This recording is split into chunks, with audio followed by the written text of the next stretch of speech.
ایک بار مکہ کے کچھ کافر نبی کریم حضور صلی اللہ علیہ وسلم کے پاس آئے۔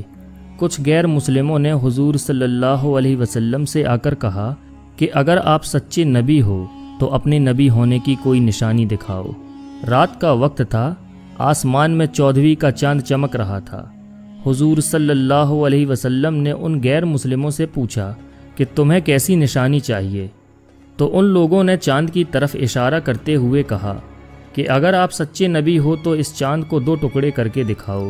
اگر آپ ایسا کر دو گے تو پھر ہم لوگ آپ کو اپنا نبی مان لیں گے۔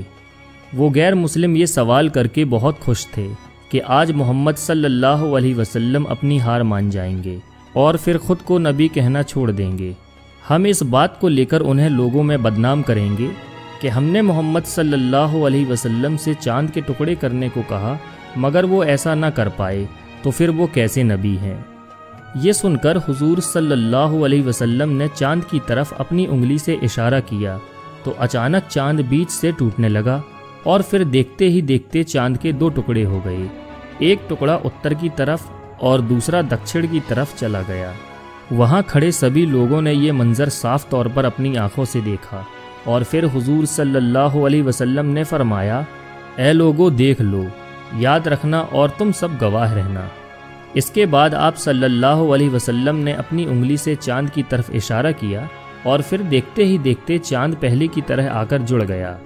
مگر مکہ کے کافر اتنا بڑا معجزہ دیکھنے کے بعد بھی حضور صلی اللہ علیہ وسلم پر الزام لگاتے ہوئے کہنے لگے کہ انہوں نے تو ہماری آنکھوں پر جادو کر دیا، یہ تو صرف محمد کا ایک جادو ہے۔ اور مکہ کے کافر بار بار یہی کہتے رہے کہ محمد نے تو چاند پر بھی جادو کر دیا ہے، اور وہ لوگ ایمان نہ لائے۔ ان لوگوں میں ابو جہل بھی شامل تھا، لیکن ان میں سے کچھ لوگ یہ دیکھ کر اسی وقت مسلمان ہو گئے۔ مگر قریش کے کچھ عقل مند لوگوں کا خیال تھا کہ جادو کا اثر صرف حاضر لوگوں پر ہی رہتا ہے، کوئی آسمان پر اس طرح جادو نہیں کر سکتا کہ وہ اپنے جادو سے چاند کے 2 ٹکڑے کر دے، اس لیے یہ جادو تو نہیں ہو سکتا۔ لہٰذا انہوں نے طے کیا کہ جو لوگ دوسرے علاقے اور ملکوں میں گئے ہوئے ہیں، جب وہ سفر سے مکہ واپس آئیں گے تو ان سے پوچھیں گے کہ کیا انہوں نے بھی دوسرے شہروں میں چاند کے 2 ٹکڑے ہوتے ہوئے دیکھا ہے۔ اگر انہوں نے گواہی دے دی تو محمد یقیناً سچے نبی ہیں۔ لہٰذا جب قافلے واپس آئے اور ان سے پوچھا گیا تو انہوں نے بھی اقرار کیا کہ ہاں ہم نے بھی اس دن چاند کو 2 حصوں میں بٹتے دیکھا تھا۔ لیکن قریش کے کچھ کافر اسی بات پر ڈٹے رہے کہ جادو دراصل پورے آسمان پر کیا گیا تھا، اس لیے جس نے بھی چاند کو جہاں سے بھی دیکھا انہیں وہ جادوئی منظر نظر آیا۔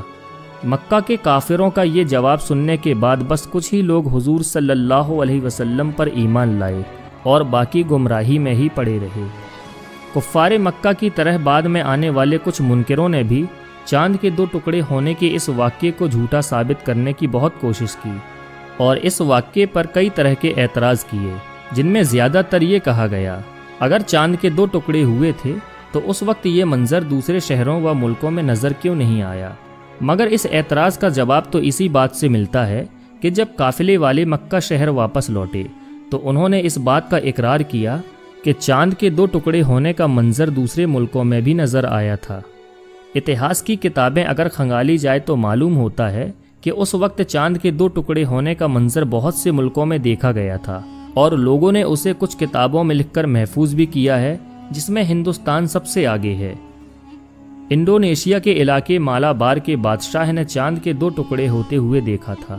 اس بادشاہ نے اس واقعے کو ایک دستاویز کی شکل میں لکھوا کر شاہی خزانے میں محفوظ کر لیا تھا تاکہ اس واقعے کی اچھے سے تحقیق کی جا سکے اور بعد میں آنے والے لوگوں کو بھی معلوم ہو جائے کہ اس بادشاہ کے وقت میں چاند کے 2 ٹکڑے ہوئے تھے۔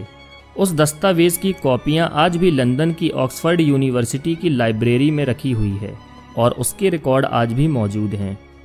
اسی طرح اس وقت ہندوستان کے ایک راجا جن کا نام چیرامن پیرومل تھا، اس رات انہوں نے اپنے محل سے چاند کو 2 حصوں میں بٹتے ہوئے دیکھا تھا، اور بعد میں جب ان دونوں بادشاہوں نے تحقیقات کروائی تو انہیں معلوم ہوا کہ عرب ملک کے مکہ شہر میں اللہ کی طرف سے بھیجا ہوا ایک نبی آیا ہے، انہی کی انگلی کے اشارے پر چاند کے 2 ٹکڑے ہوئے ہیں۔